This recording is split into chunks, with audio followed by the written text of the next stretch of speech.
बिस्मिल्लाहिर्रहमानिर्रहीम। अस्सलाम वालेकुम नाज़रीन, आप देख रहे हैं प्रोग्राम सिटी एट 10। मैं हूं आपकी मेज़बान अना यूसुफ। उम्मीद है आप ठीक ठाक होंगे, सर्दी को भरपूर एंजॉय कर रहे होंगे, सर्दी के साथ साथ फॉग को भी अच्छे तरीके से एंजॉय कर रहे होंगे। गुज़िश्ता रात शहर में शदीद धुंध थी और मुश्किल उन लोगों के लिए होती है जो कि वीकेंड अपने घर बनाने के लिए जाते हैं, स्पेशली अपने शहरों को, आबाई शहरों को और फिर उसके बाद उन्होंने जब संडे की शाम को वापस आना होता है तो आते आते जो है वो अच्छी खासी धुंध उनको फेस करनी पड़ती है। अच्छा जी, कल बारिश भी वक्फे वक्फे से दिन भर होती रही, जिससे सर्दी की शिद्दत बहुत ज़्यादा महसूस होने लगी और हम जैसे लोगों को टेंशन ये हो जाती है जिनकी एक छुट्टी होती है, 100 काम करने होते हैं, तो किस तरह से अपनी चीज़ें बारिश में मैनेज करनी है। ऑब्वियसली शदीद बारिश होती है, बाहर तो नहीं आप जा सकते, वक्फे वक्फे से जो हो रही होती है ठंड जो है उसकी शिद्दत ज़्यादा होती है। सो कुछ चीज़ें आपको बड़ा फिर टाइमली मैनेज करनी पड़ती हैं। हमारे रिपोर्टर्स हमारे साथ मौजूद हैं, अली साई साहब और इमरान यूनुस साहब। साई साहब अभी बता रहे थे कि जी अपने घर गए थे और उसके बाद जब कल वापस आए तो शदीद धुंध का सामना रहा। सकेंगे नहीं, धुंध तो बहुत ज़्यादा थी। अब मैं तकरीबन 8 बजे निकला हूँ और लाहौर से आलकोट मोटरवे डस्का से मैं एंटर हुआ, तो शुरू में तो ऐसे लग रहा था कि फोग कम है, लेकिन जैसे जैसे मैदानी एरिया ज़्यादा आता गया मोटरवे पे तो जीरो भी। मैं साई साहब को कहती हूँ आपको तो पता है, तो आपने उस टाइम पे क्यों मोटरवे का 40-50 मिनट का सफ़र है मैक्सिमम आप 90-100 की स्पीड पे आए हैं। तो रात को मैं तकरीबन 2.25 घंटे 2.5 घंटे में मोटरवे क्रॉस की। यानी मोहताज ड्राइविंग की जरूरत होती है। नहीं, राशि बिल्कुल, गाड़ी भी कोई नहीं थी। अच्छा। और उनका लीडर भी मैं ही बना हुआ था, मेरे पीछे 4-6 गाड़ियाँ लगी हुई थी, कोई आगे लगने को तैयार ही नहीं था। तो फोग बहुत ज़्यादा है, एहतियात से ड्राइविंग करें, मोहतात होकर। जिस तरह मोटरवे पुलिस की जानब से आपको डायरेक्शन दी जाती हैं उनको ज़रूर फॉलो करें, क्योंकि किसी भी जगह पे अगर किसी गाड़ी ख़राब हो जाती है मोटरवे पे और आपकी स्पीड ज़्यादा है तो फिर हादसात होते हैं या अच्छा साहिब साहब, अपना एक्सपीरियंस बता दें, सेफ है मोटरवे पे सफ़र करना? ऑब्वियसली धुंध की वजह से नहीं, मैं ये कह रही हूँ खुदा न खास्ता अगर कोई मुश्किल हो तो आपको हेल्प आउट करने के लिए। नहीं, वहाँ पे गाड़ियाँ तो रात को ही मौजूद थी मोटरवे की। यानी वो तकरीबन हर 10-15 किलोमीटर के बाद उनकी गाड़ी खड़ी होती है। फिर 130 पे आप कॉल कर लें, 15 पे कॉल कर लें, फौरी तौर पर आपसे वो राब्ते में आ जाते हैं। पहुँचने में ज़ाहिर है हो सकता है किसी और इमरजेंसी पे वो मसरूफ़ हों, लेकिन वो आपके साथ रब्ता करते हैं और बार बार आपको पूछ रहे होते हैं और आपको तसल्ली दे रहे होते हैं कि हम पहुंच रहे हैं। लेकिन जो रात को हालात थे, जितनी फोग थी, अगर कोई इमरजेंसी भी हो जाए तो ज़ाहिर है मोटरवे पुलिस ने भी गाड़ी में बैठ के आना है, तो इंतहाई मोहताज ड्राइविंग के साथ ही आपको सफ़र करना। फॉग लाइट्स का क्या रोल रहता है आपको? इतनी ज़्यादा फोग में फोग लाइट्स भी उस तरह मददगार साबित नहीं होती ना।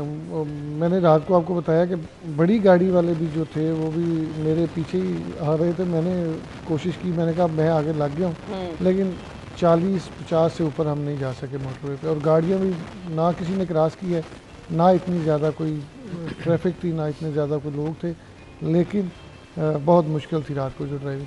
नहीं तो इस चीज़ की तो वैसे ही आप सब लोगों को प्लान करके निकलना चाहिए, क्योंकि यही दिन है आजकल।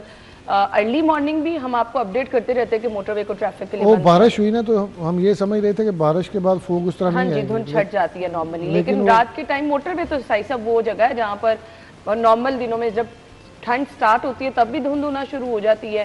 सो इसके लिए अगर आप लोगों ने लॉन्ग रूट पे जाना है, दूसरे शहरों में जाना है, तो प्लीज़ मिड वाला टाइम 12 बजे के बाद और 6 बजे से पहले जो है, अगर वो टाइम आप सेलेक्ट कर लेंगे तो किसी भी किस्म की परेशानी से बच सकेंगे। महफूज सफ़र सबके लिए होना बहुत ज़्यादा ज़रूरी होता है। इमरान साहब अभी आए, वो कह रहे अभी भी फॉग थी, हालांकि मुझे सुबह लग रहा था कि फॉग कंपैरेटिवली सुबह के टाइम कम है जी। अच्छा, कल के दिन के हवाले से अगर बात करूँ, चूँकि छुट्टी का रोज़ था, कल सुबह फजर के बाद जो है वो काफ़ी धुंध थी और जो कि तकरीबन 11-12 बारिश हो रही हो तो करते ना। चूँकि जी वीकेंड पे, क्योंकि आपको पता है आजकल बच्चों को जो है वो छुट्टियाँ हैं, तो माशाल्लाह माँ बाप तो तहज्जुद पढ़ रहे होते हैं और बच्चे टीवी देख रहे होते हैं। और अगर उन्हें कहें कि जी आप आराम करें, हमें सुबह फजर के लिए उठना है या और भी काफ़ी काम है, तो वो कहते हैं जी हमें तो छुट्टियाँ हैं। खैर चले, उनकी भी मौजें जो है वो ख़त्म होने वाली हैं। तो कल जो है वो धुंध जो है वो रही है 11-12 बजे तक, और उसके बाद जो है एकदम से हल्की हल्की धूप निकलना शुरू हो गई और उसके बाद जोहर के बाद फिर वही सूरत हाल रही कि कोहरा पड़ना जिसको कहते हैं वो शुरू हो गया।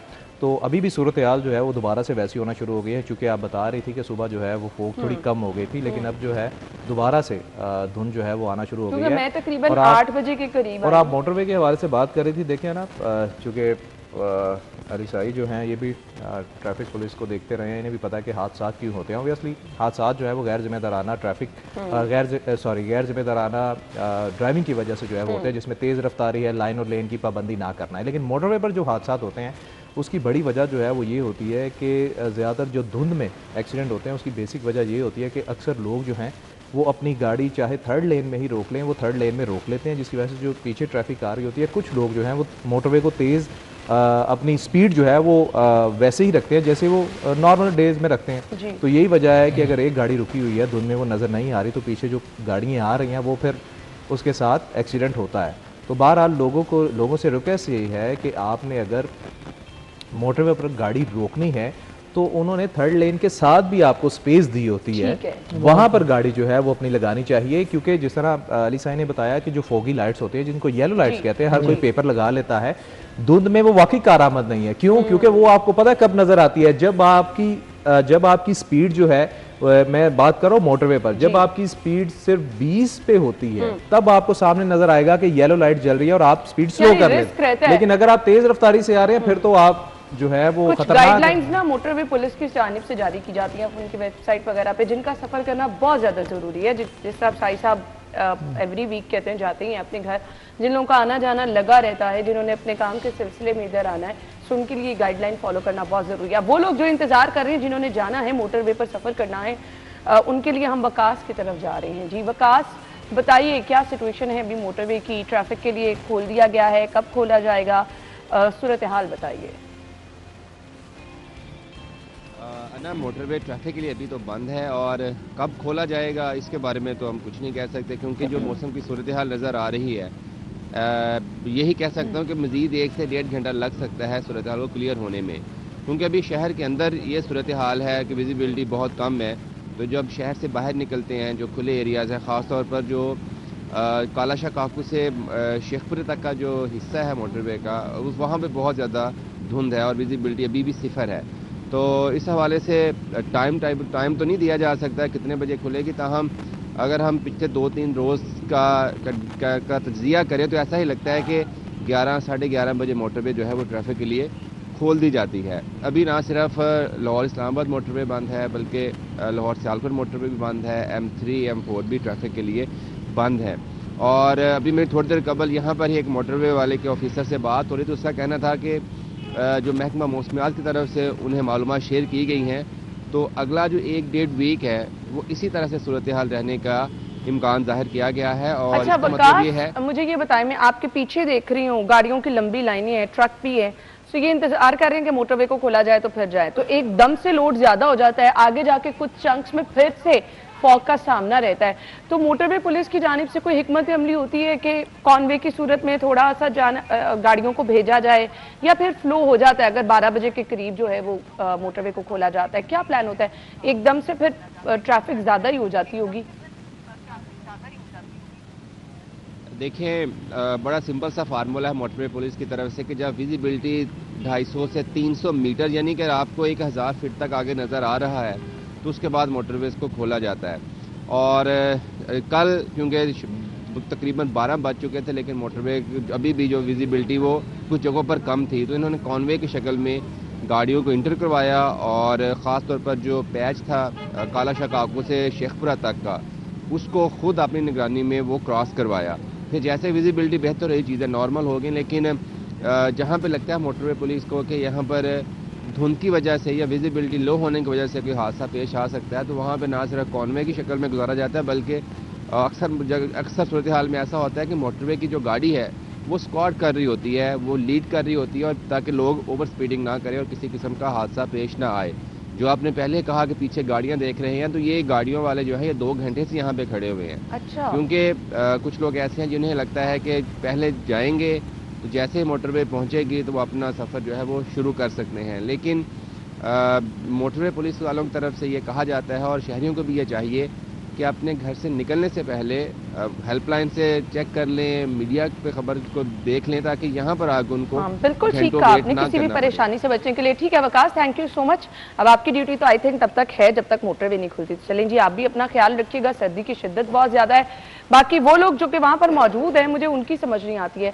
आप वहां खड़े होकर इंतजार कर रही हैं, आप अपने घरों में वेट कर लें, जैसे ही अपडेट ले लें, चैनल्स पे देख लें, सिटी 42 पे देख लें, हेल्पलाइन पे कॉल करके पूछ लें कि मोटरवे को कब खोला जाएगा। वहाँ अब इतनी लंबी लाइनें लगी हैं, तो अब उनकी भी मजबूरी होती है, उन्होंने भी हालात देख के ही, सिचुएशन को नॉर्मल देख के ही मोटरवे को खोलना होता है। सो वो तमाम लोग जो कि किसी भी परेशानी से बचना चाहते हैं, चाहे वो ट्रेन पे सफ़र करें, चाहे उन्होंने एयरपोर्ट पे जाना है, जहाज़ पे सफ़र करना है, या फिर मोटरवे पे जाना है, तो हेल्पलाइन पे कॉल कीजिए और फिर जाइए ताकि आप परेशानी से बच सकें। हम ब्रेक के बाद आपको ज्वाइन करेंगे, स्टे विद अस।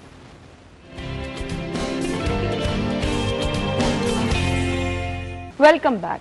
पहली खबर की तरफ आ रहे हैं। शहर में ट्रैफिक की रवानी के लिए 6 नए सेक्टर कायम और तजावुजात हटाने का टास्क जो है वो भी मिल गया है। आबिद चौधरी साहब की खबर है। साई साहब, मैं आपकी तरफ आ रही हूँ। ट्रैफिक की रवानी के लिए नए 6 सेक्टर कायम किए गए। ट्रैफिक को रवा दवा रखना शहर लाहौर में एक बहुत बड़ा चैलेंज है।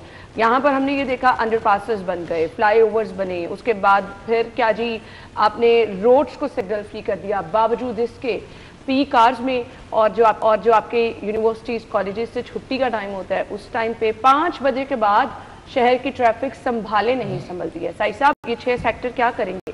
ना, ये जो पहले आप बात कर रही थी कि अंडरपास बन गए, मॉडल रोड्स बन गए, यू टर्न्स खत्म कर, यू टर्न्स बना दिए गए, सिग्नल्स खत्म कर दिए गए और ट्रैफिक की रवानी फिर भी अपना फ्लो नहीं पकड़ रही थी। तो मेरा ख्याल है मौजूदा CTO साहब है, मेरी उनसे मुलाकात हुई है और मैं उनको जानता भी, वो बड़े अपराइट आदमी हैं और जो उन्होंने विजन वो बता रहे थे तो उसमें कुछ आपने भी नोटिस किया होगा, कुछ मैंने भी देखा है कि जो तजावजात थी उस तरह नहीं है जिस तरह पहले थी।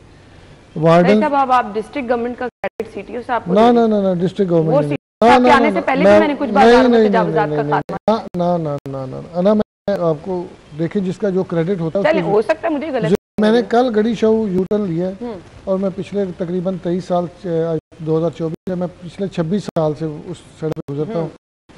कोई ऐसा दिन नहीं देखा था जब वहाँ पे रेडियाँ नहीं होती। ठीक है, वार्डन वहाँ पे खड़ा था, एक भी रेडी नहीं थी और बड़े आपने आराम से यूटर्न लिया। मसला ये है कि जिसका जो क्रेडिट है उसको देना चाहिए। ये हमने बड़ी इन पे तनकीद भी की कि उन्होंने कहा जी हथकड़ियाँ लगाएं।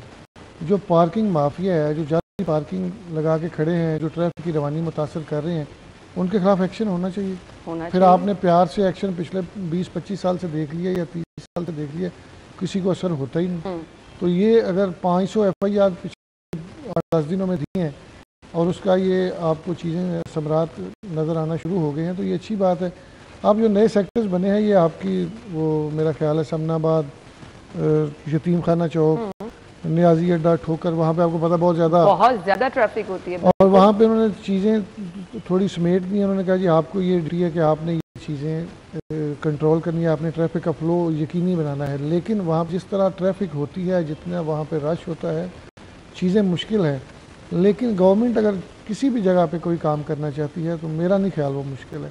अगर यही वार्डन बजाय इस बात के कि साइडों पे बैठ के मोबाइल यूज़ करें या सिर्फ चलान करके बैठ जाएं, ट्रैफिक को ना देखें, फिर तो ये ट्रैफिक कभी नहीं ये मसला हल ही नहीं हो सकता।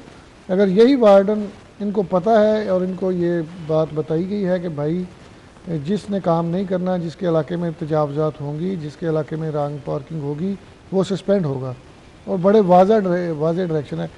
अभी 1-2 चीज़ें हैं कि CTO साहब उस दिन बता रहे थे कि उन्होंने 250 बाइक्स लोगों के घरों से मंगवा के वार्डन्स को, इंस्पेक्टर्स को दी हैं कि भाई आप पेट्रोलिंग करें। वो किसी अफसर के घर में थी, किसी दफ्तरी के घर में थी, किसी क्लास 4 के मुलाजिम के घर में थी, तो उन्होंने कहा ये बाइक्स वहाँ पे क्यों दी गई। तो मसला ये है कि अगर एक बंदा ये सिस्टम ठीक कर रहा है, वो उसको अप्रिशिएट करना चाहिए। ये 6 सेक्टर क्या परमानेंट कायम किए गए हैं? क्योंकि हमारा तो आना जाना इन्हीं रोड से होता है। नहीं तो आप, क्योंकि मेरी अम्मा का घर भी यहाँ है, मेरा अपना घर भी, तो मैं इन्हीं जगहों के इर्द गिर्द घूमती हूँ, यतीम खाना, समनाबाद चौक। मैं अब जरूर इसको ऑब्जर्व करना, इसको आपने जरूर ऑब्जर्व करना। आप ये जरूर देखेंगे कि वार्डन जो है उस तरह साइडों पे बाइक की सीटों पे बैठे नजर नहीं आएंगे, आपको सड़क पे बैठे नजर आएंगे। कल भी मैंने माल पे एक जगह पे देखा, ट्रैफिक थोड़ी सी थी तो वो 2 इंस्पेक्टर थे। कल सारा दिन छुट्टी थी वैसे ही। हाँ, परसों की बात कर, सैटरडे सॉरी, मैं कल चूँकि मैं गाँव था, सैटरडे की बात कर रहा हूँ। मैं आ रहा था वहाँ से IG ऑफिस से निकल के, तो सारे लोग काम कर रहे हैं। आपका एक बंदा अपराइट हो, काम करने वाला हो, आपकी सारी टीम नो डाउट अग्री करते हैं। मैं तो हमेशा कहती हूँ कि अगर ट्रैफिक की रवानी के लिए कोई ना कोई प्लान बी होना चाहिए। अगर एकदम से लोड ज्यादा हो गया है, अभी तो देखें ना, परसों एक खबर भी दी कि 10,56,000 गाड़ियाँ और मोटरसाइकिलें नई रजिस्टर्ड हुई हैं। उसमें जो जितनी भी पंजाब में गाड़ियाँ और बाइक से रजिस्टर्ड होती हैं, 70 से अप जो है वो लाहौर की गाड़ी और बाइक होती है। अब चूँकि वो यूनिवर्सल गाड़ी नंबर प्लेट्स लग रही हैं, तो उसमें बाइफर्केशन नहीं की जाती, लेकिन हमेशा ही 70 से 80 के दरमियान आपकी लाहौर की गाड़ियाँ और बाइक्स हैं। इसके बावजूद आपकी हर साल गाड़ियाँ बढ़ रही हैं। आपकी ट्रैफिक का फ्लो यकीनी बनाना, कंट्रोल करना, नो डाउट एक बहुत बड़ा चैलेंज है। अच्छा, हमने तो ये सुन रखा है कि जिसका काम उसी को साजे, तजावुजात को हटाना इनका काम नहीं है। अगर इतनी हैवी ट्रैफिक को नहीं ये संभाल पा रहे, अपना काम छोड़ नहीं है ना, ये काम है। एक सेकंड इमरान भाई इस पे बात करेंगे। ये ट्रैफिक पुलिस का काम है। जब आप सड़क के ऊपर, मेन रोड के ऊपर आपकी रेडियां, आपकी तजावजात होंगी, तो ये वार्डन की जिम्मेदारी है। तो होगा वो ट्रैफिक का फ्लो, आपको पता है ट्रैफिक ब्लॉक होती है, बहुत सारी वही वजूहात। तो फिर साहिब साहब ये कहना चाहते हैं ना कि इससे पहले ट्रैफिक पुलिस जो है वो अपना काम नहीं कर रही थी, ये चीज जो है ये छोड़ा हुआ था, सर्जिक नहीं करती लाहौर। बिल्कुल बात आप ठीक कर रहे हैं कि आप भी वही बात कर रही हैं कि जिसका काम उसी को साजे। लेकिन यहाँ पर माजरत के साथ हमारे जो इंतजामी इदारे हैं, उन पर वो बिल्कुल बात आप ठीक कर रही हैं, वो अपना काम अगर मुनासिब तरीके से सरंजाम, मुनासिब तरीके से क्या, जो उनके SOPs हैं उस पर अमल दरामद करते हुए अगर अपना काम करें ना, यकीन जाने हमारा लाहौर जो है ना बहुत बेहतर हो जाए। एक वक्त था जब लाहौर को जब बनाया गया था तो ये एक प्लान्ड सिटी था। उसके बाद अब आप देखें ना, आपको ये अनप्लान्ड लगता है। क्यों लगता है? अगर बात की जाए ये मुल्तान रोड की, रिंग रोड की और इसके साथ रायवन रोड की, बेदियाँ रोड की, ये वो रोड थे कि जब भी किसी ने ट्रैफिक से बचना होता था वो इन रोड्स को यूज़ करता था। लेकिन अब आप गुजर नहीं सकते इन रोड से, और उसकी कई वजूहात हैं। देखिए 2-3 चीज़ें हैं इस खबर में। पहली बात तो यह है कि अगर हम ट्रैफिक की रवानी को बेहतर बनाने के लिए जो 6 नए सेक्टर बनाए गए हैं, इनकी सख्त ज़रूरत है। जो एरियाज़ बताए गए हैं, वैसे आप भी सब्ज़ा मुल्तान रोड को यूज़ करती हैं, साई साहब भी करते हैं, मैं भी करता हूँ। ये सब्ज़ाजार, यतीम खाना और ठोकर न्याज बेग, यहाँ पर ट्रैफिक की जो बदतरीन सूरत हाल रही है, यकीन जाने उसके लिए ये सख्त ज़रूरी था। और मैं और साई साहब अभी ब्रेक में यही बात कर रहे थे कि ये जो नए सेक्टर बनाए गए हैं ना, लोगों को भी हम आगाह कर दें कि सेक्टर का मतलब क्या होता है। जैसे मेरी बीट जो है वो एजुकेशन की है, मैंने हायर एजुकेशन को देखना है, उसकी तमाम पॉजिटिव नेगेटिव चीज़ें जो हैं वो मैंने हाईलाइट करनी है, देखनी है। साई साहब जो हैं वो ऑब्वियसली पुलिस भी करते हैं, ट्रैफिक भी करते हैं, तो इनकी वो डोमेन है। तो इसी तरह ये जो 6 नए सेक्टर बनाए गए हैं, हर सेक्टर जो है वो अपने एरिया का जिम्मेदार होगा। ठीक है। वो फिर क्या करेगा, वो और बात ठीक ये कर रहे हैं, फिर वो आराम से नहीं बैठेगा। उसको पता होगा कि जी अगर मेरे सेक्टर में हर वक्त ट्रैफिक जैम रहती है, तजावजात हैं और वहाँ पर रॉन्ग पार्किंग है, तो मैंने उसको ठीक करना है। कैसे ठीक करना है वो मैं कर लूँगा। और आप यकीन जाने, मैं इस चीज़ की गवाही मैं भी देता हूँ कि मैंने ना सैटरडे को मैं यतीम खाना चौक में खड़ा था। आप यकीन जाने वहाँ पर ट्रैफिक पुलिस जो है उसने वहाँ पर जो खानचा फरोश और दीगर रेडियाँ थी ना, वो उनको खड़ा नहीं होने दे रहे। आपकी बात से एग्री इसलिए नहीं करती क्योंकि सैटरडे को मैं जैसे ही समनाबाद से निकली हूँ ना, तो वो जो मॉडर्न रेडी बाजार फुटपाथ पे लगा, उसके साथ नीचे भी रेडियां। नहीं, मैं यतीम खाना चौक की बात कर रहा हूँ कि मैंने जो देखा कि ट्रैफिक पुलिस ने वहां पर नॉर्मली, ये काम तो जिला इंतजामिया का ना, जैसे आप कह रहे हैं। अब आपने वो रेडियां तो लगा दी, उसके बावजूद ये जो नीचे रेडियां हैं, वो बेचारे ट्रैफिक पुलिस एहलकार क्या करें, वो ट्रैफिक की रवानी को बेहतर बनाए कि वो अब बार बार ये देखें, जैसे ही वो तजावजात को खत्म करने की तरफ जाते हैं, वो बेचारे ट्रैफिक की तरफ वापस आएंगे, लोग फिर अपने फटे लेकर बाहर आ जाएंगे। अब ये काम जिला इंतजामिया का है। आपको कैंप हर जगह लगे तो नजर आएंगे। माजरत के साथ अगर किसी को बुरा लगे, यहाँ पर जिले इंतजामिया के LDA के कैंप तो आपको लगे नजर आएंगे, स्पेशल स्क्वाड्स के कैंप तो लगे नजर आएंगे तजावजात के खात्मे के लिए, लेकिन वो तजावजात खत्म नहीं होंगी। दूसरा, साई साहब ने जो बात की है कि सबसे ज्यादा पंजाब में जो गाड़ियां रजिस्टर हो रही हैं वो लाहौर में हो रही हैं। क्यों हो रही हैं? क्योंकि लाहौर आपका ना भर चुका है। उसके बावजूद अभी लोग जो हैं अभी भी लाहौर में आ रहे हैं रजिस्टर होने के साथ साथ जो हर रोज बाहर से। दूसरा, हमारी इसकी तमाम तर जिम्मेदारी हमारी गवर्नमेंट की है। किस तरह, मैं आपको बताता हूँ। देखें, अभी भी हम वही बात करेंगे कि पूरी दुनिया में लोग क्या करते हैं। आपके रिलेटिव भी बाहर हैं, हम लोगों ने भी बाहर विजिट किया हुआ है, साहिब साहब ने कि बाहर लोग क्या करते हैं, वो अपनी गाड़ियों को प्रेफर नहीं करते रोड पे लाना। वो क्या करते हैं, वो ट्राम यूज करते हैं, वो पब्लिक ट्रांसपोर्ट यूज करते हैं, जो कि बहुत सस्ती और आसान है उनके लिए, और हर जगह उन्हें दस्तयाब है, हर जगह दस्तयाब है। लेकिन यहाँ पर पब्लिक ट्रांसपोर्ट माजरत के साथ वो तो जो पहले थी वो भी खत्म कर दी ना, वो भी खत्म कर दिया आपने। आपके मैं हर बार कहता हूँ कि आप देखें 200-400-500 स्पीडो बसेज होंगी, आप पब्लिक देखें भाई उनको छोड़ें, स्पीडो बसेज तो आपको नजर आएंगी ना जो बड़े रोड्स हैं उन पे, जिन्होंने बेचारों ने, अगर किसी ने फरदोस मार्केट से अगर मक्का कॉलोनी जाना है वो बेचारा कैसे जाएगा? पैदल ही जाएगा ना, या ऑटो करवाएगा? आपने 19 रूट्स में से 17 रूट तो आपने बंद कर दिए, 2 रूट आपने चलाए हुए हैं, तो भाई लोग क्या मुझे तो किनाल रोड पे उस तरह की बसेस वगैरह नजर नहीं आती हैं, आप लोग चिंची पे सफर करते हैं। हमें अच्छे से याद है कि जब हम यूनिवर्सिटी पढ़ते थे 22 नंबर बस चलती थी जो पूरी नहर पे लेकर चलती थी और हर शहर के हर हिस्से में जाती थी ये बसेस, आपने वो भी बंद कर दी। फिर लोग क्या करें? लोगों ने क्या करना है, जिसके पास थोड़ी जमा पूंजी थी उसने वो बेच कर बाइक लेनी है, जिसके पास बाइक थी वो आ गया जी उसने लीज पर गाड़ी ले ली, जिसके पास एक गाड़ी थी उसने 2 गाड़ियां ले ली। तो इसी तरह है ना कि बच्चों को छोड़ने के लिए भी आपको मजबूरन गाड़ी चाहिए होती है, ऑफिस में आने जाने के लिए भी आपको गाड़ी चाहिए होती है, तो हर घर में 2-3 गाड़ियां तो हैं। तो ये लोगों का कसूर तो नहीं है, ये तो सरकार की जिम्मेदारी है कि लोगों को पब्लिक ट्रांसपोर्ट अदा करे। बिल्कुल ऐसे, क्योंकि जब आप जो शहरी हकूक है ना, शहरी हकूक वो यही है कि जब आप टैक्स पे करते हैं ना तो हुकूमत जिम्मेदार है कि आपको हर सहूलत देगी। इमरान भाई थोड़ा सा इंतजार कर लें, आने वाली हैं वो इलेक्ट्रिक बसें, कितनी है जनवरी? मैंने आपको पहले कहा था, मैंने पहले कहा था कि ये सिर्फ फाइलों तक रहेगा, नहीं जनवरी के जब आएंगी फिर बताइएगा ना। अब हम तो सुनते चले आ रहे हैं बसेज आ कितनी रही हैं?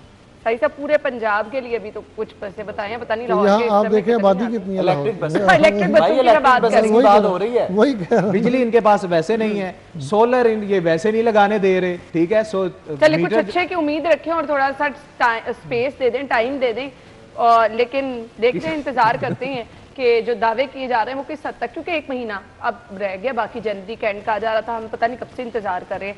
हादसात का यहाँ पर जिक्र किया गया है, ट्रैफिक हादसात, तो प्लीज मोहतात ड्राइविंग कीजिए जो लोग भी निकल रहे हैं, क्योंकि बारिश की वजह से रोड भी स्लिपरी होते हैं, धुंध का भी बीच में अमल दखल होता है, तो प्लीज जो लोग भी रोड पे आए, चाहे वो बाइक पे हैं चाहे वो गाड़ी पे है, बहुत ज्यादा मोहतात ड्राइविंग कीजिए। हम ब्रेक के बाद आपको ज्वाइन करेंगे, अगली खबर की तरफ आएंगे, हमारे साथ रहिएगा।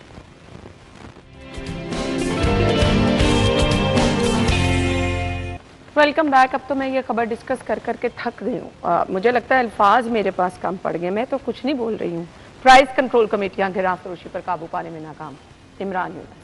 अब इस पे हम अच्छा हमारे अल्फाज तो आप खुद बोलना शुरू कर देती हैं। अगर हम तीनों चुप कर जाएंगे, लिटरली मैं यही, जब मैं खबर पढ़ रहा था तो मैं यही कहने लगा था कि मैं चुप कर जाऊंगा, मैं कहूंगा साई साहब इस पर बात नहीं इमरान भाई देखें, जो हमारे वज़ीर आज़म साहब ने जिस तरह एहतजाज बताया था, हमें वो एहतजाज करना चाहिए, क्योंकि हर हफ्ते मंडे को आपने ना ये खबर रखनी है। मैं क्या करूं, अब तो ये अजबर हो गई है हमें। देखें बात पता है क्या है, मुझे अच्छे से याद है, क्या नाम है इनका, कैप्टन उस्मान जो हैं, जब वो डीसी थे उन्होंने एक चीज़ शुरू की थी, क्योंकि मैं तब उन्हें कवर करता था, वो रोज़ाना रात को अपने घर में GOR में प्राइस कंट्रोल मजिस्ट्रेट का इजलास करते थे डेली, सैटरडे संडे भी ऑफ नहीं था, डेली इजलास होता था। और होता क्या था, वो इजलास चलता था 2.5 से 3 घंटे। उसके बाद वो क्या करते थे, वो सिर्फ उसमें सर्जनिश नहीं करते थे, वो उसके बाद क्या करते थे कि अच्छा भाई इजलास हो गया, अब आप लोग जो है ना मुख्तलिफ टीमें बनाए और मेरे साथ बाहर आके बैडमिंटन खेलें और क्रिकेट खेलें, मतलब उनको एंटरटेन भी करते थे। और फिर उसके बाद क्या होता था, कहते थे कि सुबह फजर के बाद आप लोगों ने मंडी आना है, चूंकि मैंने वहां विजिट करना है, डेली वो मंडी विजिट करते थे। उसके समरात नजर क्या होता था, वहां पर जो बोली लगती थी, रेट निकलता था, उसको मॉनिटर करते थे, फिर वो कहते थे प्राइस कंट्रोल मजिस्ट्रेट जो है ये रेट, फिर उसके बाद जो वहां से निकला है थर्ड पर्सन का जो दरमियान में रोल था ना, वो उन्होंने खत्म किया था। उन्होंने कहा था कि अब हर मजिस्ट्रेट जो है अपने इलाके का जिम्मेदार है, भाई आपको पता है कि मंडी से रेट क्या निकला है, ठीक है, ये जो हम पर्चा निकाल देते हैं ना, इसका कोई फायदा नहीं है। मंडी से क्या रेट निकला है, चलो उस पर आप फी किलो जो है वो 3 रुपए 4 रुपए 5 रुपए जो है वो अलाउ कर दो, ठीक है। इससे ज्यादा अगर कोई चीज शहरियों को महंगी मिल रही है ना, तो फिर आप FIR दो, जुर्माने नहीं करने, FIR दो। और ये अच्छी बात थी। लेकिन उसके बाद क्या हुआ, देखिए सरकारी इक़दामात हमें कहीं नजर नहीं आता। मैं फ्राइडे को जो है मैंने कहा जी कि मौसम बहुत अच्छा है, तो पकोड़े जो है वो बनाने चाहिए। अम्मा ने कहा कि बेटा प्याज जो है वो फिर मोहम्मद को भेजें, जाके ले आए। मैंने कहा जी रहने दे, मैं खुद जाता हूँ। आप यकीन जाने मैं प्याज लेने गया, तो जिस शॉप से हम लेते हैं कहता है इमरान भाई वैसे तो हम 200 का बेच रहे हैं और आपको 180 रुपये का देंगे हम। मैंने कहा ये प्याज कब से 200 का किलो फरोख्त होना? कहता भाई मंडी का रेट है, अब जिसका जो दिल करता है वो देता है। तो आगे तो फिर उन्होंने और बातें कही कि जी जब मैंने पूछा कि मैंने कहा लगता है तेरे पास प्राइस कंट्रोल मजिस्ट्रेट नहीं आया, खैर उसने एक और तरफ बात निकल गई। तो बात उसने जो की वाकई वही बात है, ये जो हम डेली बेसिस पर खबरें देते हैं कि प्राइस कंट्रोल मजिस्ट्रेट्स जो हैं या प्राइस कंट्रोल कमेटियां जो हैं वो सरकारी निर्फनामों पर अमल दरामद क्यों नहीं करा पाती, उसकी वजूहात जो हैं ये प्राइस कंट्रोल मजिस्ट्रेट खुद हैं। अब इसमें छुपी बातें क्या है वो आपको भी पता है, साई साहब को पता है, मुझे भी पता है। यहाँ आलू 50 रुपए लिखा है, मैंने कल खुद नहीं सुने 50 रुपए उन्होंने क्या है कि 1 किलो से जायद, अच्छा मतलब 1 किलो पर जो सरकारी रेट है ना उससे 50 रुपए ज्यादा बेचा जा रहा है। ठीक है, ये खबर जो है इस तरह बयान की गई है। अगर हम पूरी खबर जो है इसको पढ़ें कि आलू जो है वो सरकारी निर्फनामों से 50 रुपए ऊपर है, प्याज 40, टमाटर 30, लहसुन 130, अदरक 110 रुपए ऊपर बिक रहा है। यानी जो सरकारी रेट रखा गया ना, मतलब सरकारी रेट अगर 100 रुपए है तो वो 210 का बिक रहा है। ये रेट्स है और इन पर अमल दरामद किसने कराना, ये सरकार ने कराना है। अब जो इतनी जबरदस्त रेडियां, नो डाउट वो बड़ा खूबसूरत वो बहुत अच्छा लगता है, लिटरली वो इतनी सिमेट रही है उसमें, आप यकीन जाने खुशी होती है। लेकिन इसके बावजूद आप रोड से रेडियां अभी तक खत्म नहीं कर पाए। अगर वहां पर आपने इतना खूबसूरत मंजर लगा होगी ना, जैसे अच्छे तरीके से रेडियां बनाकर वहां पर आप सरकारी नर्क पे अमल दरामद नहीं करा सक रहे, तो फिर उनका फायदा क्या? सही साहब नहीं ना, ये एक और चीज़ भी बड़ी देखने वाली है कि फिर हर जो बड़ा स्टोर है, जो बड़ा माल है, उसमें दो रेट क्यों होते हैं? सही साहब उधर तो छोड़ दो, उधर तो नहीं एक रेडी से तो रेडी वाले पर तो आप देखें ना, रेडी वो भी मिली भगत है। अब आपको भी बेहतर इमरान भाई बात सुनिए, आपको भी बेहतर पता है, उन्होंने डीसी काउंटर जो रखा हुआ है उसमें तो सामान मौजूद नहीं है, वही मैं कह रहा हूँ, और अगर है तो नाकार है। वो तो उन्होंने इसलिए कहा कि हमें फाइन ना हो। वो जो अमीरों के शादी में गरीबों का टेबल होता है ना, वो बड़ा हिसाब होता है डीसी का।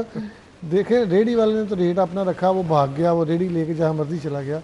अब वो तो कहीं नहीं ना जा सकते, वहाँ पे आप ये चीज़ें इन्फोर्स कराएं ना कि जो भी रेट है वो तमाम चीज़ें उसी रेट पे ख़रीदी जाएं।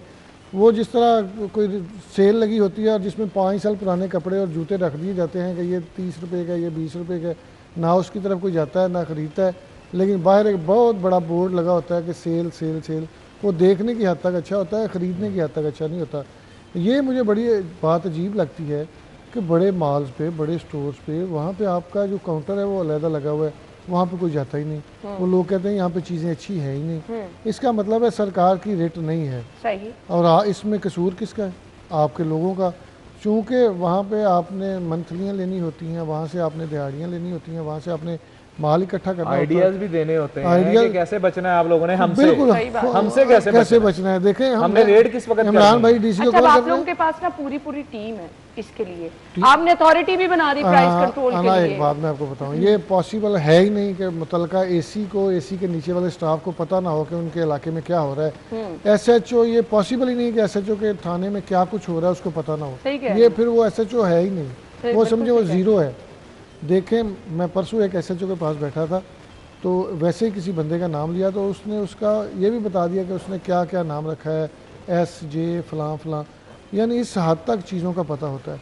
अगर फिर भी आप चीज़ें कंट्रोल नहीं तो फिर यानी ये है कि आंखें बंद किए बैठे। साई साहब मुझे ब्रेक का कहा जा रहा है, वापस हम इसी खबर की तरफ आते हैं। एक सजेशन आप लोगों से चाहिए, ब्रेक के बाद आएंगे। स्टे विद अस।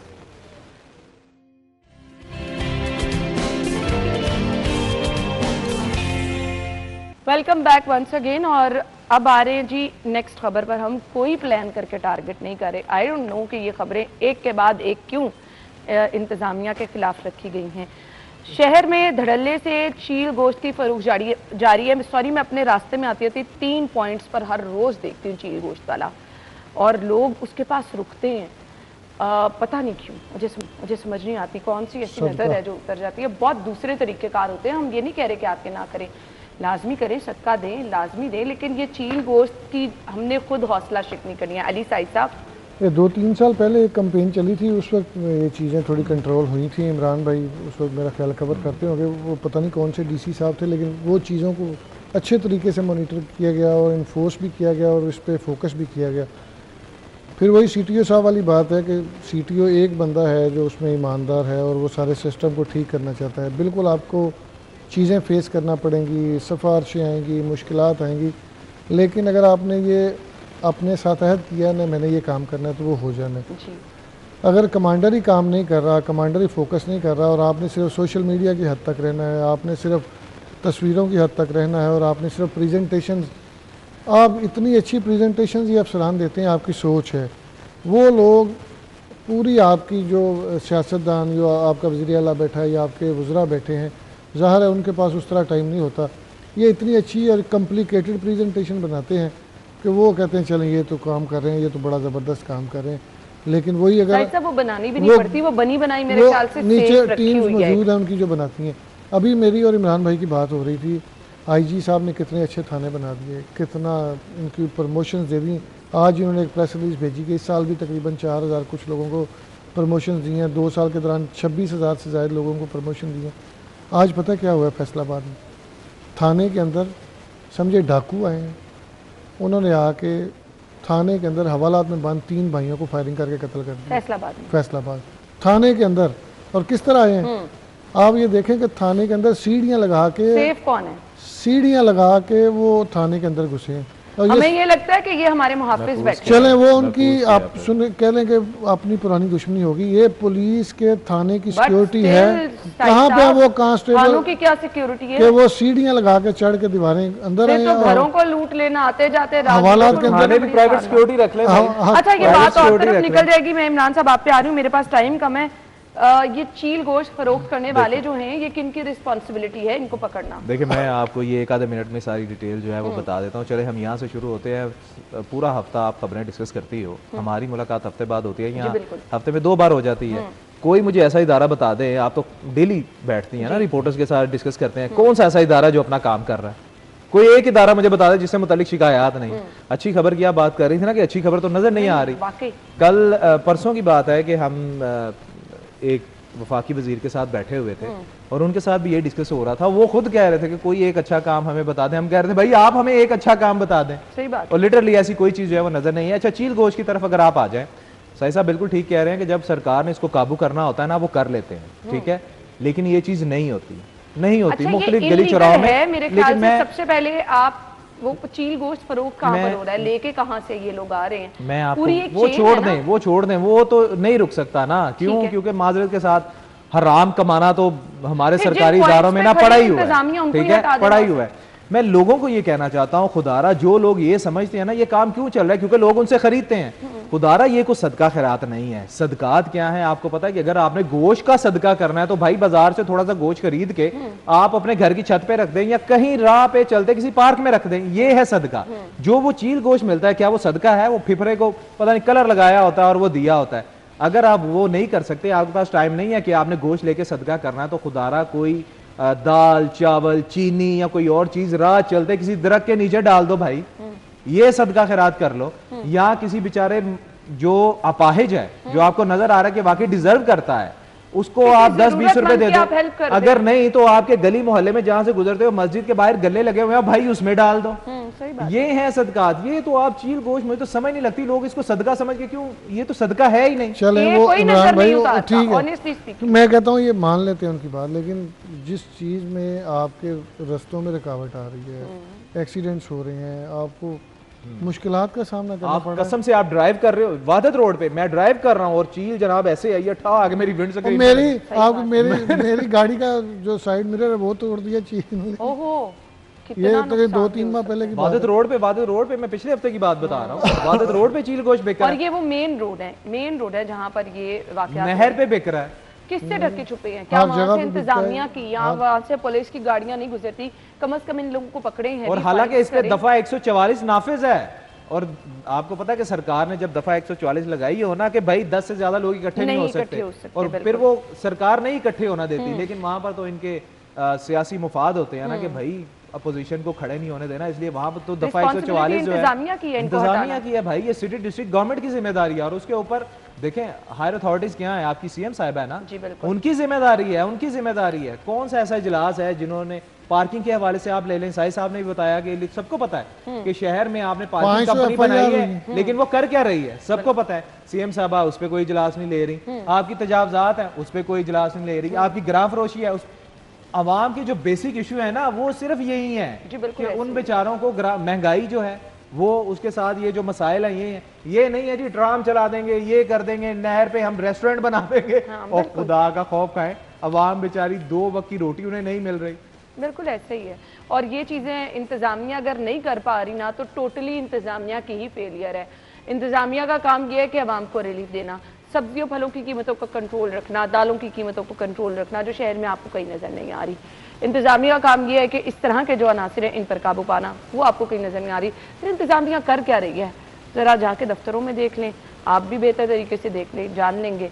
हम तो बताते रहते हैं आपको, और इंतज़ामिया से रिक्वेस्ट करते रहते हैं कि प्लीज़ आवाम के लिए आसानी पैदा करें। बहुत बहुत शुक्रिया आप लोगों के वक्त के लिए। ब्रेक और हेडलाइंस फिर आएंगे शो में, स्टे विद दैट।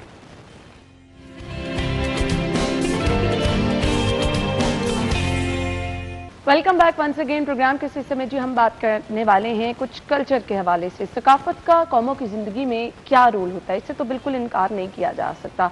तो इसको उजागर करने के लिए, अपने नौजवान नस्ल को सकाफत से रोशनास कराने के लिए अलहमदा आर्ट काउंसिल किस तरह से जो है वो पेश है और कौन कौन सी एक्टिविटीज़ यहाँ पर चलती रहती हैं। Executive director Punjab art council Tanveer Majid साहब, सॉरी पंजाब आर्ट काउंसिल हमारे साथ मौजूद हैं। वेलकम कहेंगे। अस्सलाम वालेकुम जी। थैंक यू, बहुत बहुत शुक्रिया आपके वक्त के लिए। सबसे पहले तो बताइएगा, Punjab art council normally activities क्या रहती हैं वहाँ पर? सबसे पहले पंजाब आर्ट काउंसिल जो है इसकी प्रेजेंस पूरे पंजाब में है। डिविजनल हेडक्वार्टर्स में हमारे डायरेक्टर्स हैं, फिर उनके नीचे डिप्टी डायरेक्टर्स, पूरा स्टाफ है हर डिविजनल हेडक्वार्टर में। इसके अलावा 3 डिस्ट्रिक्ट में भी है हमारे आर्ट काउंसिल्स। तो वहाँ जो रीजनल लेवल पे जितनी आर्ट एंड कल्चर की प्रमोशन के लिए जितने एक्टिविटीज़ हैं, वो आर्ट काउंसिल्स बड़ा एक्टिवली जो है उसको परफॉर्म कर रहे हैं। उसमें यूथ के कंपटीशंस हैं, पेंटिंग, फिर स्कल्पचर, फिर इसके अलावा डांसिंग, सिंगिंग। तो इस में जो है रीजनल जो फनकारों को आगे लाने में और स्टूडेंट्स को और यूथ को एंगेज करने में, नो डाउट कि जो आपका रीजनल फनकार होते हैं इनमें बड़ा ज़बरदस्त टैलेंट होता है और ये बड़े अच्छे तरीके से आवाम को एंटरटेन भी करना जानते हैं। लेकिन हमें लगता है कि एक्टिविटीज़ बहुत कम होती हैं। नहीं, एक्टिविटीज़ बहुत ज़्यादा होती हैं, बल्कि सोशल मीडिया पे भी हमारी बड़ी भरपूर प्रेजेंस है। तो जितने इसके प्लेटफॉर्म्स हैं वहाँ काफ़ी ज़्यादा, तकरीबन 23,000 तक हमारे हैं व्यूअर्स अभी तक, और वो मज़ीद बढ़ रहे हैं। तो इस वजह से जितनी भी एक्टिविटीज़ होती हैं, हर आर्ट काउंसिल अपनी जो एक्टिविटीज़ है उसकी प्रॉपर प्रोजेक्शन करता है, और ये सोशल मीडिया, फिर प्रिंट मीडिया, इलेक्ट्रॉनिक मीडिया पे वो हर तरह का आर्ट, चाहे वो पेंटिंग है, फिर सिंगिंग है, मतलब हर आर्टिस्ट जो हैं वो एग्जैक्टली। अच्छा, इसमें कोई रजिस्टर्ड होने का तरीका कार है पंजाब आर्ट काउंसिल में? अगर आप कोई अपनी एक्टिविटीज़ शामिल करना चाह रहे हैं तो आर्टिस्ट हजरात को किस तरह से आपसे रब्ता करना? जी, एक तो ये है कि जितने लोकल आर्टिस्ट हैं वो हमारे वो जो रीजनल डायरेक्टरेट्स हैं वहाँ उनको पता है, उनकी रजिस्टर्ड है, उन्हें पता है। क्योंकि ये जो आर्टिस्ट सपोर्ट फंड है उनकी भी पूरी हर रीजन के पास अपनी लिस्ट होती हैं, तो वो उनको उनके साथ रब्ता भी करते हैं। बल्कि मैं जब से आऊँ मैंने ये किया है कि जो हर रीजन के 10-12 रिनाउंड आर्टिस्ट हैं उनको जो है हमने हर रीजन से लिया और उनके अपने आर्ट काउंसिल में कल्चर कॉर्नर बनवाए हैं, ताकि उनका कोई अगर आर्टिफैक्ट्स हैं वहाँ डिस्प्ले किए जाएं। और इस माह में हर आर्ट काउंसिल अपने वो आर्टिफैक्ट्स को डिस्प्ले कर रहा है। कल पिंडी ने किया है, अभी बहावलपुर परसों कर रहा है। तो इस तरह इस माह में वो पूरी है, ताकि वो जो रीजनल आर्टिस्ट हैं उनके काम को लोगों को तक ज़्यादा से ज़्यादा पहुँचाया जाए, उन्हें पता चले, और इसी तरह फिर इंटरनेशनल भी उनके काम की रिकग्निशन है। अब रिस्पॉन्सिबिलिटीज़ बेसिकली क्या हैं पंजाब आर्ट काउंसिल की? इस सबसे बड़ी तो रिस्पॉन्सिबिलिटी है कि आर्ट एंड कल्चर की प्रमोशन। नंबर 2 ये है हमारे वो जो कमर्शियल थिएटर हैं उसकी रेगुलेशन एंड मॉनिटरिंग। पंजाब में 58 इस वक्त थिएटर्स हैं, जिनमें अभी 50 जो हैं वो फंक्शनल हैं।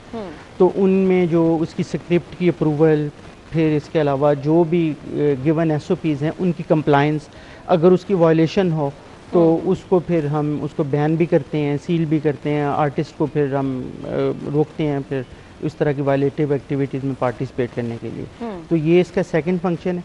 तीसरा ये है कि वो जो इंटरनेशनल जो हैं फॉरेन एम्बेसीज के डेस्क हैं उनसे कल्चरल एक्सचेंज, जैसे हमारे कल्चरल ट्रूपे है उसकी को बाहर परफॉर्मेंस है, वहाँ के वो कल्चरल जो अताशी हैं उनके इधर प्रोग्राम है। तो ये तीसरा बड़ा फंक्शन ये है इसका। ठीक है, कल्चर की प्रमोशन। तो मैं कुछ जानना चाहूँगी कि पाकिस्तानी कल्चर बहुत रिच है, इसको हम जितना प्रमोट बाहर की दुनिया में भी करें, नो डाउट बहुत ज़्यादा लोग पसंद भी करते हैं।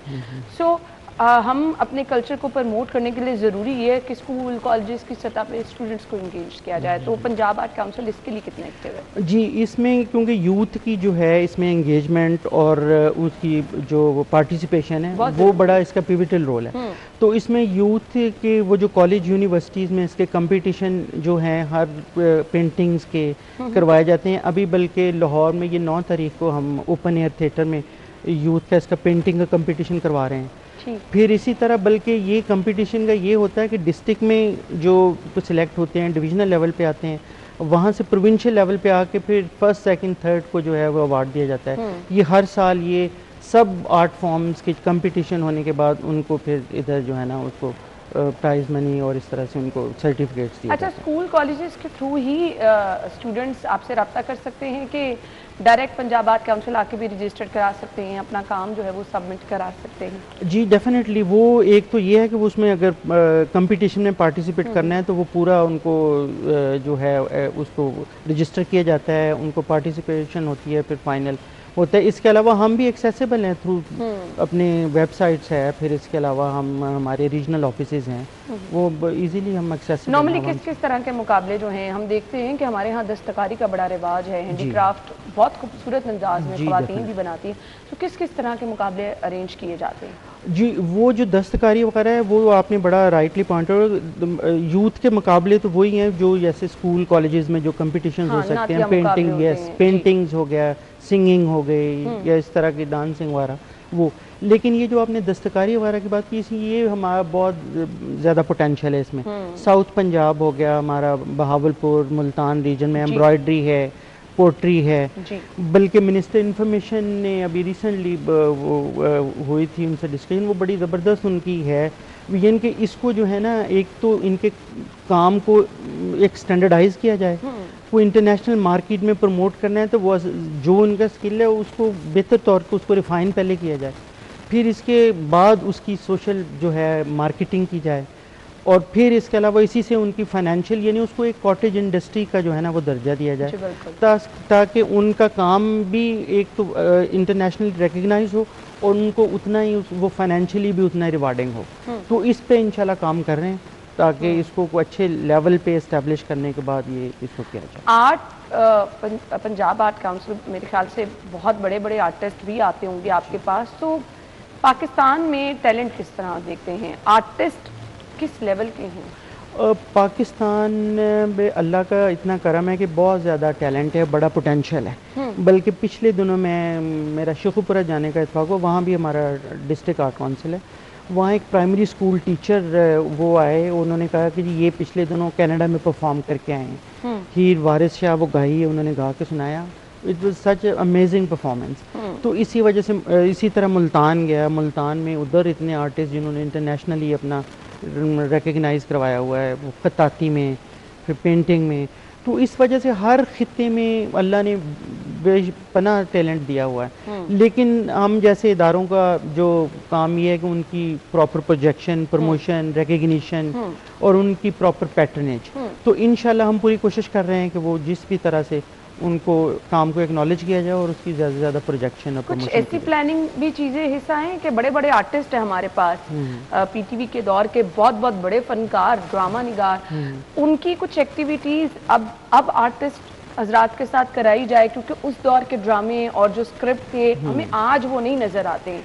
सो एक ऐसे गेट टुगेदर होने चाहिए। ये बड़ा आपने ज़बरदस्त चीज़ पॉइंट आउट की। इसमें ये है कि वो जो फैमिली ड्रामा का जो कल्चर था ना, फैमिली थिएटर, वो उसकी रिवाइवल का हम वो पूरा प्लान कर रहे हैं, क्योंकि कमर्शियल थिएटर ने वो उसकी जगह ली और जिसमें वो चीज़ें जो कि ये नहीं हमारे कल्चर में उस तरह से नहीं है, लेकिन वो लोग वो जो देख रहे हैं, जो देख रहे हैं, वो इस तरह से फैमिली के साथ उधर अनफॉर्चुनेटली नहीं जाके देख सकते। तो उसकी हम कोशिश कर रहे हैं कि वो जो पुराने जो फनकार हैं उनकी खिदमात लेके उस फैमिली जो थिएटर है उसकी जो है ना रिवाइवल क्योंकि उसके लिए ओपन वो थिएटर करें। हम देखते थे बड़ा अच्छा स्टूडेंट्स के लिए, बच्चों के लिए मैसेज भी उसमें होता था, exactly. कोई आपके लिए एक मॉरल लेसन भी उसमें होता था। फिर आपकी अपनी सकाफत को दिखाया जा रहा होता था ना, कि जो आपके अपने रीजन के लोग जिस तरह उनका रहन सहन है, एक बड़ा लोगों को क्लोज जब सामने देखने को मिलता था ना, तो वो बड़ा एक कनेक्टिविटी सी। एग्जैक्टली बिल्कुल इसी पे हम काम कर रहे हैं। बल्कि पिछले दिनों सरगोदा में गया, वहाँ एक अंजम एक ऑर्गेनाइजेशन है, वो थिएटर फैमिली थिएटर वो करते हैं, वो 3-4 बल्कि लेवल पे उनका काम है उधर सरगोदा में। तो हम कोशिश करें कि वो सारे अपने आर्ट काउंसिल में उनके प्लेस करवाए जाएं। वो फैमिली जो थिएटर है वो बड़े अच्छे बच्चों के लिए मैसेज जो सबक आमूल जो चीज़ें वो है। आई थिंक इसमें अगर आप स्कूल के स्टूडेंट्स वगैरह को भी इन्वॉल्व करें ना, तो वो ओपन थिएटर में अगर वो ऑब्वियसली बच्चों का कॉन्फिडेंस भी बहाल होता है और बच्चों के अंदर वो एक्टिंग स्किल भी आपको देखने में मिलेंगी।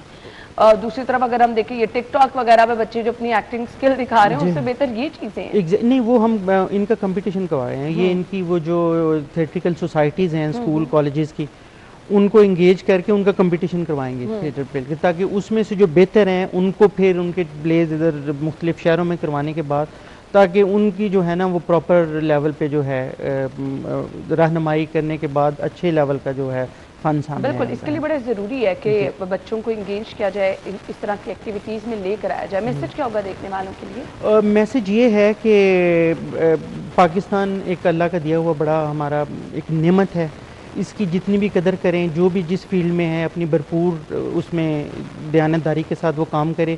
यूथ के लिए हम इंशाल्लाह भरपूर कोशिश कर रहे हैं कि आर्ट और कल्चर की प्रमोशन के लिए हम अपना प्लेटफॉर्म दे रहे हैं, उनकी रहनुमाई कर रहे हैं और कोशिश कर रहे हैं कि वो ज़्यादा से ज़्यादा मुस्बत एक्टिविटीज़ में पार्टिसिपेट करें और इस मुल्क का जो सही चेहरा है, पीसफुल, पीस लविंग, उसकी इस को प्रोजेक्शन और प्रमोशन में अपना भरपूर अदा करें। तो इंशाल्लाह हम पंजाब काउंसिल ऑफ आर्ट्स उनमें भरपूर तावन, पैटर्नेज और रहनुमाई इंशाल्लाह। तो इसके लिए स्टूडेंट्स को भी आगे आना होगा और बढ़ चढ़ कर हिस्सा लेना होगा। थैंक यू सो मच, आपके वक्त का शुक्रिया। Thank you. हम ब्रेक के बाद आपको ज्वाइन करेंगे।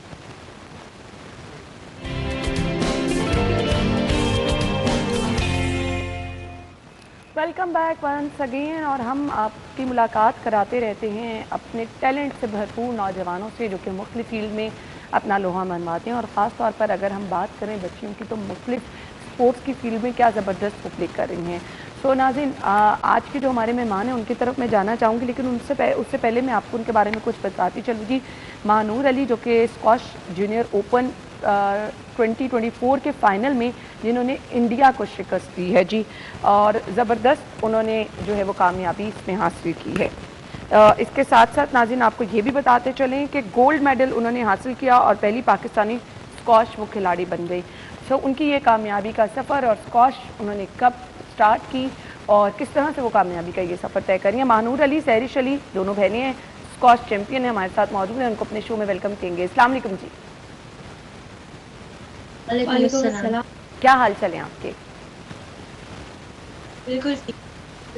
महानूर और सहरिश हमारे साथ मौजूद हैं। सो पहले तो आपको बहुत बहुत मुबारकबाद, माशाल्लाह से पाकिस्तान का नाम रोशन आप लोगों ने किया। सो ये फाइनल मुकाबला, मुझे कुछ इसके बारे में महानूर और सहरिश दोनों बताइएगा।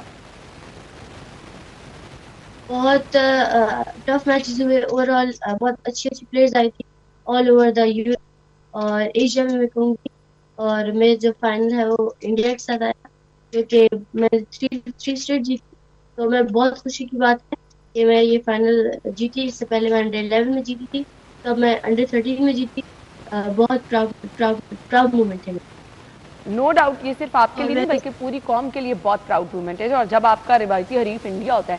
अच्छा, मुझे पता है कितना प्रेशर होता है फाइनल मुकाबले से पहले, तैयारी कितनी करनी पड़ती है महानूर? फाइनल से पहले आपको मेंटली ज़्यादा प्रिपेयर होना पड़ता है, क्योंकि ये गेम सारी फिजिकली भी है लेकिन मेंटली बहुत है। तो फिर मैं कहूँगी कि मैंने अपना अच्छा खेला और मैं इतना अच्छा नहीं खेल पाई क्योंकि मैं थोड़ी प्रेशर में थी फाइनल में, लेकिन फिर आई वन 3 और जिस पे मैं बहुत। अच्छा, मुझे ये बताइएगा, आप अपने होम ग्राउंड पे भी खेलती होंगी, दूसरे ममालिक में भी जाके खेलना, तो वो प्रेशर और फिर सामने जो मद्दे मुकाबल खिलाड़ी होते हैं उनको फेस करना डिफरेंट एक्सपीरियंस भी होता है।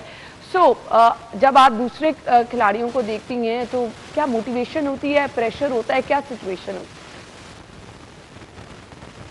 बहुत मैं कहूँगी टूर्नामेंट जब आप खेलना स्टार्ट करते हैं तो पहले मैच से लेके आखिर मैच तक आपके हर मैच में प्रेशर तो होता है, ये लाजमी, लेकिन उसको हैंडल करना आप पे होता है कि आप कैसे हैंडल करते हो और उसी प्रेशर के अंदर आप गेम कैसे खेलते हो। कुछ प्लेयर्स होते हैं जो अच्छा नहीं खेलते, उनके साथ तो मतलब इतना नहीं, मतलब आपसे मिस्टेक्स नहीं होती इतनी, तो आप इजी मैच निकाल लेते हो।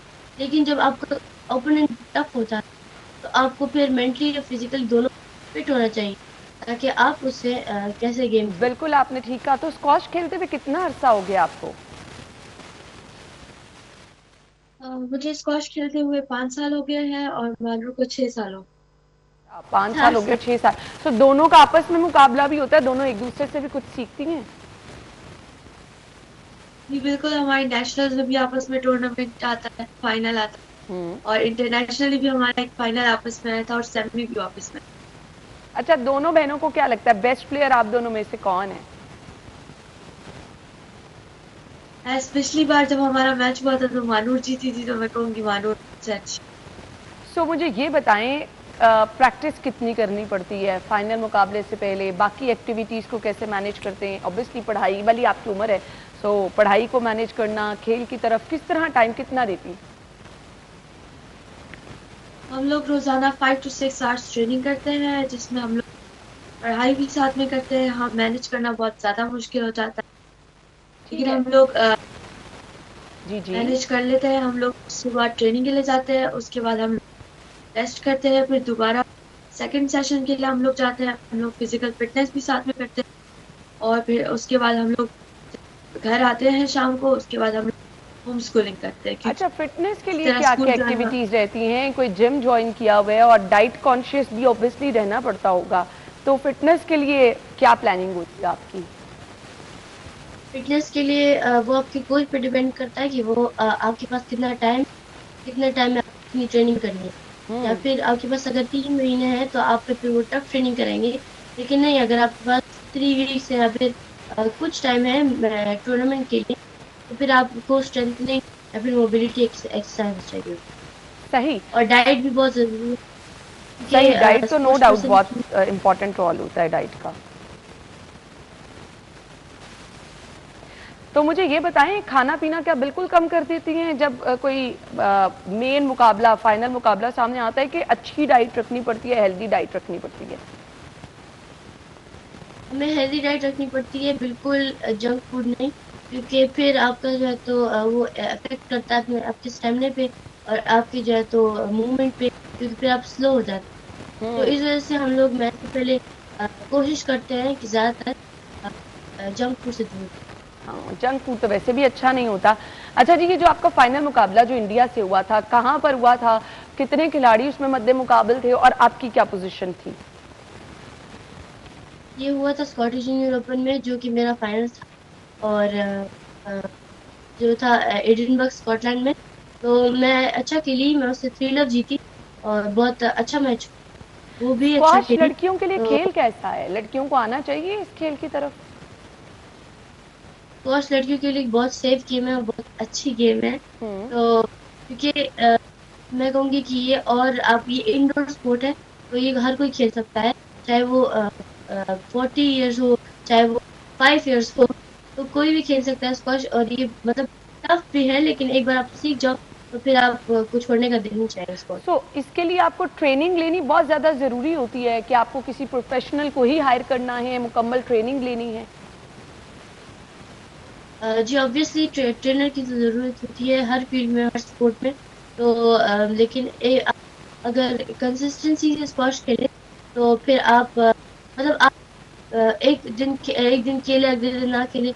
हमारा ज़्यादातर प्लेयर ऐसे ही करते हैं। तो मैं कहूँगी कि अगर आप एक चीज़ पे फोकस करें और उसको हर रोज़ हर महीने खेलते जाए, तो फिर आपसे भी अच्छा प्लेयर चैंपियन बन सकता है। कुछ लोग कहते हैं ना, हमारे पास प्लेटफॉर्म नहीं है, हमें कोई सपोर्ट करने वाला नहीं है प्रॉपर, क्योंकि एज सच कोई इतना मकबूल गेम भी नहीं है कि लोगों को एकेडमीज जो हैं वो आसानी से मिल जाएं। तो हमारे नौजवान ये बड़ी शिकायत करते हैं कि किस तरह से हमें सपोर्ट कौन करेगा। आपको भी इस तरह की मुश्किलात का सामना रहा? बिल्कुल, हमने जब स्टार्ट किया था तो हमें कोर्स की बिल्कुल अवेलेबल नहीं थे हमारे लिए कोर्स, क्योंकि हमारे सीनियर्स सारे खेलते थे, हमें बिल्कुल खेलने की इजाजत नहीं थी, तो फिर हम लोग बाहर दीवार पे खेलते रहते थे। लेकिन हम लोगों ने कभी हिम्मत नहीं हारी और हम लोग खेलते रहे और आज हम इस मकाम। ठीक है, अब फ्यूचर प्लान्स क्या हैं, क्या करना चाह रही हैं आगे आप? अभी हमारा नेक्स्ट टूर्नामेंट ऑस्ट्रेलियन जूनियर है, जिसके लिए हम लोग 2-3 महीने ट्रेनिंग करेंगे, टफ ट्रेनिंग करेंगे और इंशाल्लाह हम लोग उसमें भी बहुत अच्छी परफॉर्मेंस। इंशाल्लाह जी, हम भी आपके लिए दुआगो हैं। सो ये जो आपके टूर्नामेंट होते हैं, जो आप दूसरे ममालिक में जाते हैं, सो कितने दिनों के होते हैं और उनको फिर किस तरह से मैनेज करते हैं? मुकम्मल स्पॉन्सर वगैरह आपके साथ होते हैं? जी बिल्कुल, मुझे सफायर क्लोथिंग ब्रांड स्पॉन्सर कर रहा है और मानू को बार्ट फाउंडेशन स्पॉन्सर कर रहे हैं। हर एक बार स्पॉन्सर भी मिल जाते हैं, यानी ये वाला इशू नहीं होता कि आपको प्रॉब्लम होती है दूसरे मुल्कों में अगर जाना पड़े तो अपने खर्चे, ऑब्वियसली ये कहीं ना कहीं फेस करनी पड़ती हैं प्रॉब्लम्स, लेकिन अगर आप बहुत ज़बरदस्त खेल रहे हैं तो आपके पास ये अपॉर्चुनिटीज़ भी होती हैं।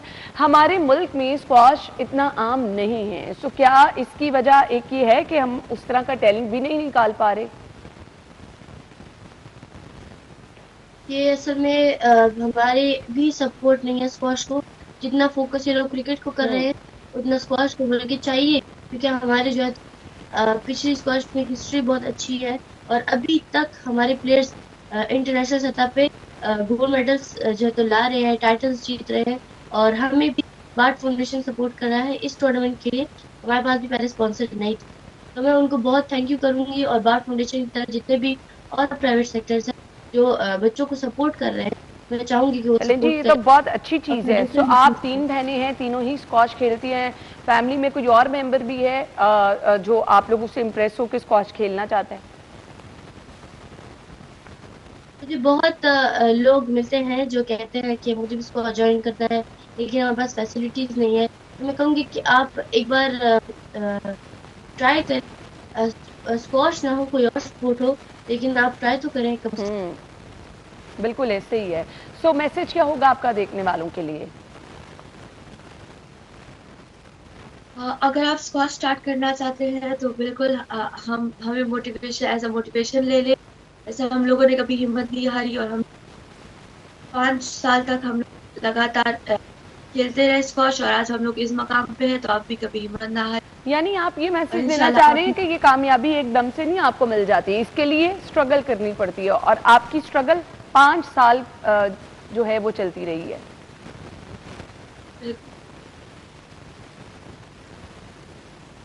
सही, चलें जी, बहुत बहुत शुक्रिया। हम आपको गुड लक भी कहना चाहेंगे और वो लोग जो कि ये सिर्फ स्क्वॉश नहीं, आप कुछ भी जिंदगी में करना है, आपका कोई भी प्लान है, अगर आप उसमें कामयाबी चाहते हैं तो उसके लिए आपको बस लगे रहना है उसकी तरफ।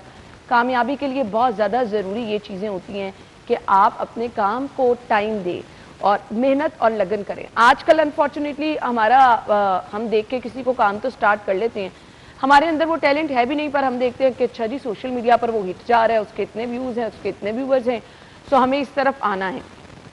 अब अगर आप में वो टैलेंट ही नहीं होगा तो आप कामयाब किस तरह हो सकेंगे? तो ये कामयाब स्टोरीज आपके साथ शेयर करने का मकसद सिर्फ और सिर्फ ये होता है कि इनके पीछे एक स्ट्रगल होती है।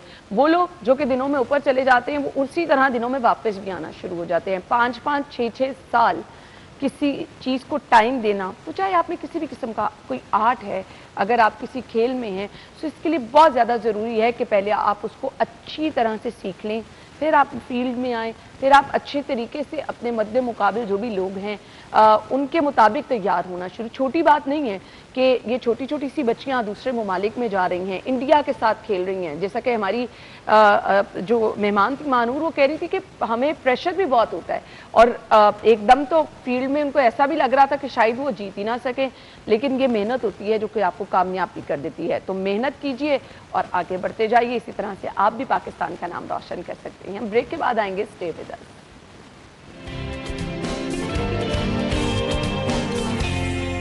Welcome back once again. So आज जिनकी बर्थडे है उनको हम विश करने जा रहे हैं। स्पेशल बर्थडे हम विश करने जाएंगे ज़ैनुल आबिदीन साहब, जो कि कंट्रोलर न्यूज़ सिटी 42 हैं। यानी सिटी 42 पे जितनी भी न्यूज़ चल रही होती है उनके पीछे जिनका कंट्रोल होता है। तो जैन साहब इस तमाम चीज़ को देख रहे होते हैं। जैन साहब को हम सालगिरह की बहुत स्पेशल मुबारकबाद देना चाहेंगे सिटी 42 की जानिब से, सिटी न्यूज़ नेटवर्क की जानिब से, टीम सिटी 10 की जानिब से। आपको बहुत बहुत मुबारकबाद। आपके लिए बहुत सारी नेक तमन्नाएँ, बहुत सारी नेक ख्वाहिशात। Wish you a very happy birthday.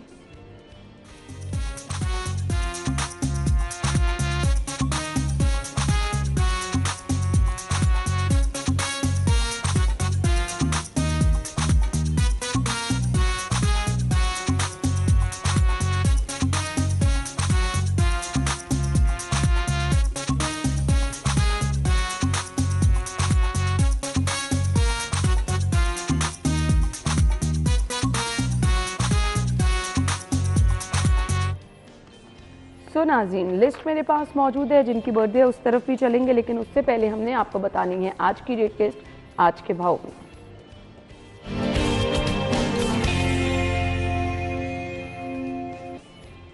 हमारी रिपोर्टर फातिमा ओपन मार्केट में मौजूद है। रेट लिस्ट उनके पास है, उनकी तरफ चलेंगे। Over to you. बिल्कुल है ना, इस वक्त मैं सब्ज़ी मंडी में मौजूद हूँ और सब्जियों के दाम आसमान से बातें कर रहे हैं। जहाँ पे तमाम पुरनोश एशिया जो हैं उनकी कीमतें बहुत ज़्यादा बढ़ गई हैं, वहाँ पे सब्जियाँ जो हैं रोज़ ब रोज़ उनमें जहाँ सरकारी नरखनामा जारी किया जाता है उसमें उतार चढ़ाव देखते हैं, लेकिन वहीं दुकानदार मनमानी कीमतों में उसको फ़रोख्त करते हैं और हर दुकानदार जो है वो अपने रेट लगा कर फ़रोख्त करता है, जिसका जो खमियाजा है वो शहरियों को भुगतना पड़ता है और वो खासे परेशान भी नज़र आते हैं। अगर आज के रेट लिस्ट आपसे शेयर करते चलें तो आलू की बात करें 70 रुपये मुकर्रर किया गया, लेकिन बाज़ार में 120 रुपये में फ़रोख्त किया जा रहा है। प्याज की बात करें तो 140 रुपये मुकर्रर किया गया, लेकिन बाज़ार में 170 में फ़रोख्त किया जा रहा है। टमाटर सरकारी कीमत इसकी 165 रुपये जो है फ़ी किलो मुकर्रर की गई, लेकिन ओपन मार्केट में जो है 200 में फ़रोख्त किया जा रहा है। अदरक सरकारी नरख़ में 355 रुपये मुकर्रर किया गया, लेकिन बाज़ार में 650 में फ़रोख्त किया जा रहा है। लहसुन 585 की बजाय 700 में फ़रोख्त किया जा रहा है। मसाला जात के तौर पर इस्तेमाल होने वाली सब्जियों के बाद दूसरी सब्जियों की बात करें, मटर की सरकारी कीमत 120 रुपये है, लेकिन इस फ़ी किलो के हिसाब से ये मार्केट में ओपन मार्केट में 350 रुपये तक फ़रोख्त किया जा रहा है। शिमला मिर्च सरकारी नरख़नामे में 230 रुपये फ़ी किलो मुकर्रर किया गया, लेकिन ओपन मार्केट में 310 तक फ़रोख्त किया जा रहा है। बैंगन सरकारी कीमत 55 रुपये है, लेकिन ओपन मार्केट में 90 और कहीं 120 तक फ़रोख्त किया जा रहा है। सब्ज़ मिर्च की बात करें जो कि हर सालन में भी इस्तेमाल होता है और हर जो शहरी हैं वो हर चीज़ में इसको इस्तेमाल करते हैं, तो 150 रुपये की बजाय 220 रुपये में फ़रोख्त किया जा रहा है, जिस पर शहरियों का कहना है कि सब्ज़ियों के दाम ना इतने ज़्यादा हो गए हैं कि 2 वक्त की रोटी भी खाना मुश्किल हो गया है। इसलिए जल्द अज जल्द प्राइस कंट्रोल कमेटियाँ इस पर एक्शन लें ताकि ये मज़ीद मुश्किल तर होता ना चला जाए सब्ज़ियों का ख़रीदना, और यहाँ पे नरख़नामों पे अमल दरामद जो है वो यकीनी करवाया जाए। जी सर, रिक्वेस्ट आवाम की यही है जो कि आप तक पहुंचाते रहते हैं कि सरकारी रेट लिस्ट पर अमल कराया जाए, आवाम को रिलीफ दिया जाए, और इसके लिए हमेशा से फील्ड में रिपोर्टर्स को भेजने का मकसद भी यही होता है कि डिफरेंट मार्केट में विज़िट करें और लोग क्या कह रहे हैं, रेट वहाँ पर क्या हैं, ताकि आवाम को रिलीफ मिल सके। अभी किस तरह से कल संडे और फिर सैटरडे को गिरा फरोशी रही, लोग परेशान रहे, वो हमने अपने न्यूज़ पार्ट में भी डिस्कस किया। तो रूटीन में आवाम के ये मसाइल आप तक पहुँचाए सिर्फ इसलिए जाते हैं कि आवाम को रिलीफ फराहम किया जाए। वो जो रेट लिस्ट पहुंचाई जाती है दुकानों पर, उस पर अमल दरामद भी उसी तरह से किया जाए। अच्छा जी, हम आ जाते हैं आज की बर्थडे लिस्ट की तरफ। तो आज सालगिरह है जी राना सईद की, आकिब गिलानी की, जमील की, हमज़ा की, मियाँ मोहम्मद मोहसिन, मियाँ जैन और कबीर अहमद, मोहम्मद अरसलान, सुलेमान शफ़क़त, अरीबा की सालगिरह है, अलीज़ा की सालगिरह है, अरसलान हैदर DSNG इंजीनियर हैं जी। इसके बाद जी मियाँ उसामा खालिद, आप सबको सालगिरह की मुबारकबाद, happy birthday.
Once again happy birthday. So अगर आपकी सालगिरह है कल तो आप अपनी पिक्चर्स हमें भिजवा सकते हैं, प्रोग्राम में शामिल हो सकते हैं।